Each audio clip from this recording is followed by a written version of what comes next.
I'm standing out in front of my house, and looking directly towards my backyard where my solar panels are. What you can't see are my solar panels. They're not on my roof, and you can't see them mounted in my garden. So the reason why I did that is because I didn't want to bring attention to my solar panels. So I mounted them where they get the most exposure, which is on the south side of my house and below the line of sight from outside. So I thought I'd explain to you how I built the frames and why I built the wooden frames the way that I did. I had several plans to begin with, but the most important was that it was on the south side and get the best light. That happened to be over the garden bed that my wife has here. Actually, it's her garden bed and my onions, which is another story, which they're doing really awesome. And so they had to be above the frame, the winter hoops here that put plastic over the garden bed, but they had to be low enough so not to draw attention. They also had to be strong enough to span 13 feet with no center support, and that was a concern that I had. So I talked to a few people, and this is the final design that I came up that was recommended to me and that I used. First of all, when you have four Harbor Freight kits, that's 12 panels, and that's going to be about 13 feet. It's just over, I think, 13 feet by a couple inches. So what I did to begin with is I took a 2x4, some scrap lumber from a house they were building down the street, get it out of the garbage, and I actually mounted every one of these frames and all the solar panels on the scrap 2x4 to make sure I had the right length, so I would buy the right lumber. Then, with my original plan, I went and bought two 4x6s that I was going to use here, and 4x4s here. Those were extremely heavy and expensive. Then before I actually built it, later that afternoon I went and talked to a friend, and he recommended using 2x2s, gluing them together, and then screwing or nailing them together, because actually a 2x2 is stronger. Two 2x4s is stronger than a 4x4, and he assured me that that would be sufficient. These two 2x4s would be sufficient to hold the weight, and he was absolutely correct. It works great, and I don't see any problem there.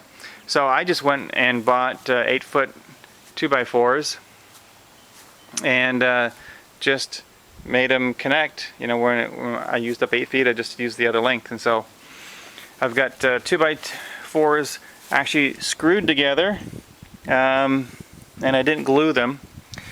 And then I was, how do I get this all to work? So I've got the 2x4s here connected, I've got 2x4s here connected, and I've got 2x4s here connected. So everything basically makes a 4x4.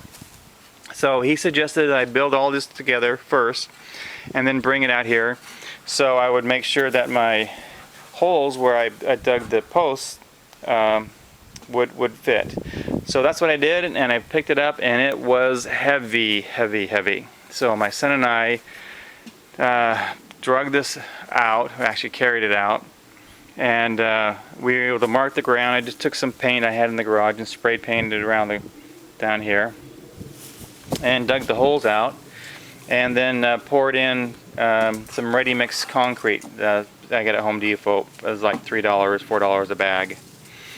So it actually took, I think, a bag and a half for each post, and it's solid. I mean, it is not moving at all, and it will stay here and work very well.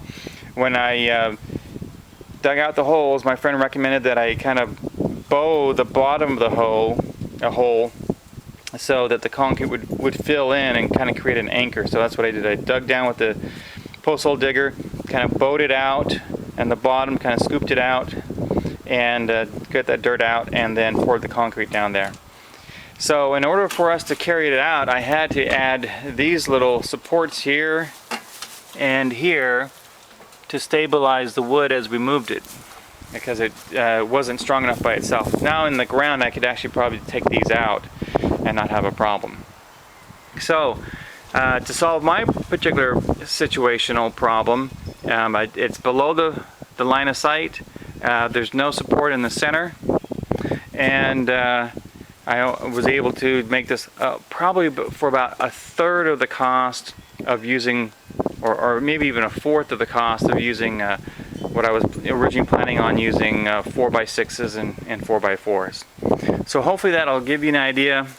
I probably would, if I do this again, I would pre-drill this. Obviously the split, this one over here didn't, but I'm really happy with it. I used, I believe it was 3-inch galvanized screws here. It's solid. Like I mentioned before, these panels are going to come down because I'm done testing, and I'll set this up so it's available when I need it. Now I don't know if you can see this, but these panels are really dirty just from sitting out here. So and I'm sure the more the dirt that gets on there, it's covering up cells, and the less and less these will perform. Another advantage in having them down this low is I can just walk by with a garden hose, and I've done this, and spray them off, and immediately the stuff just comes off. So if keeping your solar panels clean is an issue with you and increasing the productivity, you might want to keep them down low, not put them up on the roof. If you don't want to get attention, keep them below the fence line. Make sure you get them facing south, and you'll be in great shape. So hopefully what I learned from this frame has helped you if you want to build a frame also. This is LDS Prepper out.